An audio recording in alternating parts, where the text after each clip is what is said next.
All right, we have a new season of fantasy football upon us, and we are starting strong when it comes to Jamey Eisenberg's start of the week. He is going with Jared Goff. Goff was one of the Lions superstars to get paid in the offseason, putting pen to paper on that 4-year extension worth $200 million with 170 of that guaranteed. The Lions opened the season against the Rams on Sunday night, and Jared Goff is Jamey Eisenberg's start of the week. Getting a look at the Goff breakdown here.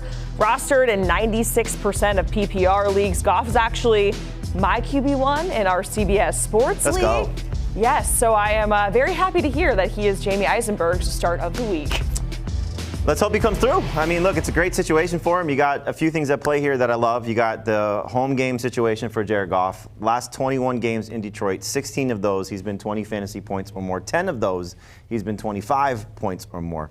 He gets the revenge game narrative, so taking on his former team. Last time he played them was in 2021 after he was traded from the Rams to the Lions, only 13 fantasy points, but that was in Los Angeles. Now he's back at home, and you got a Rams defense that's got a new defense coordinator. They're down Aaron Donald. Matter of fact, he retired. And then they lost Ernest Jones, one of their best tacklers, or the best tackler, their best linebacker. So a lot of things in play here for Goff to come out and have a huge, huge, huge first game top 5 quarterback this week. I've got one question. Who are the 4 quarterbacks you have ahead of Jared Goff? The 4 guys that we drafted at the top. Okay, so it's right. Mahomes in some order. Mahomes, Hurts, Allen, and Lamar Jackson. But Goff, it would not surprise me if he outscores all of them. I think he's going to come out and say, hi, Sean McVay. Yeah. I'll light you up. Okay. It's cool. He's top 10 for me. I get everything he's saying. I think he's going to be great. Okay, perfect. Jamey, what about your other starts? Who you got besides Jared Goff? So we also got a great matchup for Trevor Lawrence, and you're looking at a situation where this Dolphins defense, Heath Cummings on our podcast brought this up. They're missing 36 sacks from a year ago. So Christian Wilkins is gone. Bradley Chubb's on IR. Jalen Phillips may not play. And so Trevor Lawrence going to have all day. Jalen Ramsey's also banged up right now, so we could see Trevor Lawrence come out and have a huge game. Love the setup for Christian Kirk as well, who's healthy, dealing with a calf injury in training camp. So I don't know if I want to start Brian Thomas yet as a rookie receiver. Gabe Davis is obviously not in play yet, but if you are in a 3-receiver league with a flex, Brian Thomas comes into the conversation. But Christian Kirk, borderline top 24 guy for me. And then on the other side of the ball, you got Raheem Mostert, who I do think is still going to lead the Dolphins in touches. You know, everybody's drafting Devon Achane. We understand that he's got the higher upside, higher ceiling. But for week 1, remember, Mostert's 32. At some point, he may wear down. At some point, they may decide, okay, Achane's ready to go, take over. I think Mostert this week, it's the second highest total of the week. The first, by the way, is Detroit and the Rams. That's why I love Jared Goff. But I think this game is going to get into the 40s, if not into the 50s, if not maybe into the 60s. And so Trevor Lawrence, all systems go. Raheem Mostert, all systems go. Christian Kirk, all systems go. Okay, Dave, now for your starts, I have a question because I do have DeAndre Swift. And in my CBS Sports app, it was saying I think it projected like 6.6 points or something this week, but he's a start for you. He's a start for me, and he will do better than 6.6. I was a little worried. He might double that if it's full PPR, if not triple that. I do like the matchup for him as a pass catcher and as an edge runner for the Bears. If he's going to try and run between the tackles, the Bears are nuts because the Titans now have 2 behemoths on their defensive line. But I've got questions about their ends. I've got questions about their linebackers. The linebacker that Jamey talked about that the Rams lost, he went to Tennessee. I don't think he's as good of a linebacker as the Titans think he is, and that's why the Rams traded him away. I think the Rams actually got some linebackers on their team that they already like. But I do think DeAndre Swift can always do well in the passing game. I think in Caleb Williams' first game, he's going to want to have that short area guy, that dump-off guy to throw to, and I think DeAndre Swift can make the Titans pay low-end number 2 running back for me. You see Matthew Stafford on the top of this list. I like Jared Goff better, but I do think Matthew Stafford is in line for a big game. Look at the last 7 games of last year, Jacqueline. He was healthy. Cooper Kupp was healthy. Puka Nacua was healthy. The offensive line, not so good. He had at least 22 fantasy points in 6 of 7 games, including over 350 yards, not over 2 touchdowns, exactly 2 touchdowns against the Detroit Lions. He had a huge game against them back in January. I think he's going to go off and have another strong game, a top 12 fantasy quarterback this week. I'm a little bit with you on DeAndre Swift. Okay. I'm a little concerned. I do think that if he is involved in the passing game, it will be successful for him. Right. But we have to see that. And we don't know how they're going to use Khalil Herbert. We don't know how they're going to use Roschon Johnson.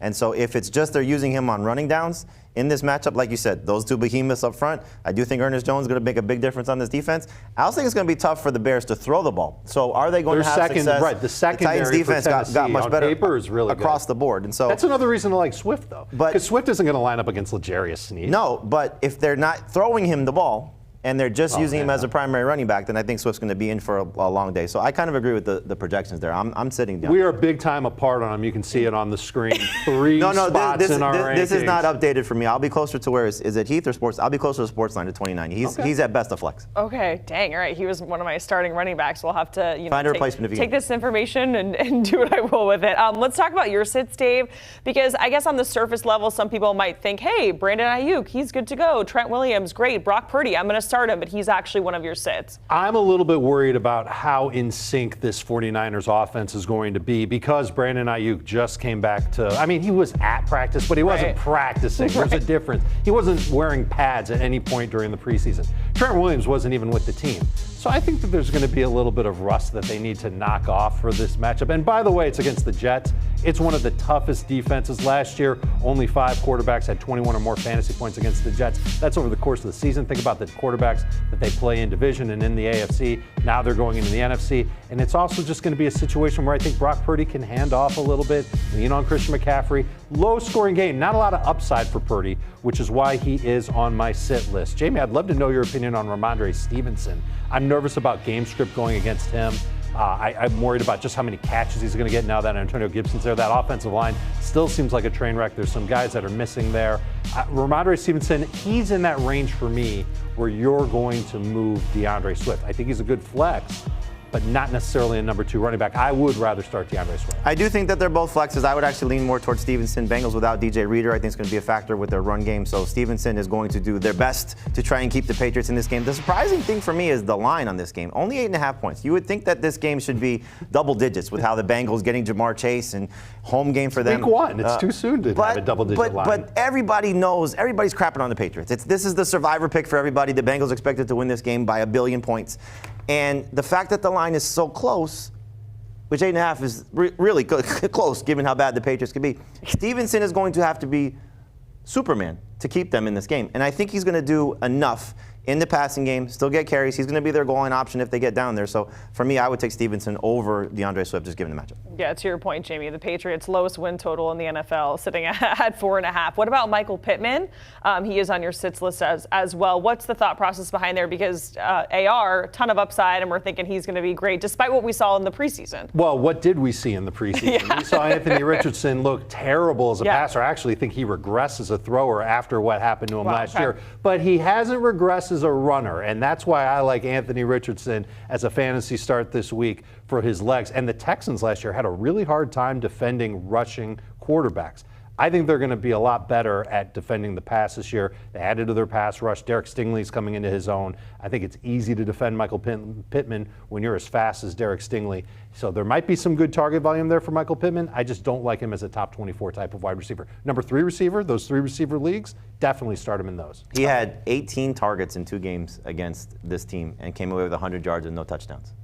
In 2 games last year. In 2 games. I didn't even know that. He did have a 8 catch for 56-yard game, so PPR, that's not awful. No. But you're not expecting 100 yards in 2 games. You're not expecting no touchdowns. And the Jets, number 1 in fewest touchdowns allowed to wide receivers. The Texans, number 2. They only give up 10. So, Jamey, your sits, we are starting with Dak, who is facing the Cowboys, facing the Browns. He's facing the Cowboys for contract. Facing the Cowboys in terms of his contract situation by subconscious coming out there. But, Jamey, walk us through your sits, starting with Dak. It's a tough matchup. Going into Cleveland's going to be tough. He's got a new left tackle, new center. We don't know how much CeeDee Lamb's going to play. Obviously, there could be a little bit of rust there. But the Browns' defense is just really good. When you look across the field there with Jim Schwartz and his crew, they do a great job against opposing quarterbacks. Dak finished the season amazing last year, minus the playoffs. Statistically, he was good, but the loss continues to mount for him in the postseason. In any event, there's just better quarterbacks out there. I'd start Trevor Lawrence over him easily. I would start Tua Tagovailoa over him easily. Jared Goff better than him, and Jaden Daniels, all quarterbacks that were drafted after Dak Prescott. I just think this is not a good week for Dak. Browns are number 1 in fewest fantasy points allowed. What about Baker Mayfield? Would you start him over Dak? I wouldn't go that far, but it wouldn't surprise me if Baker's better. He's got a better matchup. It's just got to be one of those things where if you drafted both those guys are sitting on your team, sure, you could start Baker over Dak if you really, really want to, but I'm not making a transaction to go drop somebody to pick up Baker. Sure. But if Baker's already on your bench. Are we just talking about your team at this point? We are. She wants you to say Start Jamey, Baker. If you're shooting for the most upside, Baker Mayfield against Washington is a much better. Okay. It's a better matchup, but I couldn't do it. I think Dak's going to have to throw a lot in this game, and there might be 2 turnovers, something like that. This is the Browns, after all, but it wouldn't surprise me if he had 275 yards, 2 touchdowns on top of it. You also look at point total, and the expected point total for this game for 2 teams that are playoff caliber teams, very, very low. So Vegas does not expect this to be high scoring. Okay, I'm also being asked from our producer, Aiyuk or DJ Moore. I would actually lean toward Moore slightly, just because I'm concerned about Aiyuk for 2 reasons. One, the rust, again, what they're facing, coming off the long layoff, hold in, hold out, not being there, not being on the field. He's just not ready to go at 100%. Plus Sauce Gardner on the other side of the field. And as I said before, the Jets allowed the fewest touchdowns to opposing wide receivers. 5 on the season last year. So they're going to make things tough on the 49ers passing attack. So this is going to be a George Kittle, Christian McCaffrey type of game. I don't think this is huge for Aiyuk and definitely not huge for Debo, but you're still starting Debo. In terms of DJ Moore, facing L'Jarius Sneed is not going to be easy. He faced him last year in Kansas City, struggled. That was a different quarterback. I think Caleb Williams will be a better passer than Justin Fields, but it's not just Sneed. They added a Wuzier on the other side from Cincinnati. They get Diggs at the back end of the secondary. I hope they don't play Jamal Adams because that will actually help the Bears passing attack. He's a linebacker now. He line on the bench. It should be a situation, though, where if Sneed follows Moore at all, Moore will have a rough day. Plus, you have the additional targets now with Keenan Allen and Rome Odunze. Sure. So not easy to sit DJ Moore, but if you can, do so. All right, Jamey, Dave, we certainly appreciate it. Starts and sits for week 1. And so it begins. No, I will. Trust me. That's how it starts. I'm just going to keep, plugging in my own fantasy questions because that's how I got to the playoffs last year. And now I'm trying to actually win. So we certainly appreciate it, gentlemen. If you want to hear more from Jamey and Dave, make sure you check out the Fantasy Football Today podcast. Download, follow, listen wherever you get your pods. Starts and Sits AFC edition that is in your feed right now. You can also watch by scanning that QR code.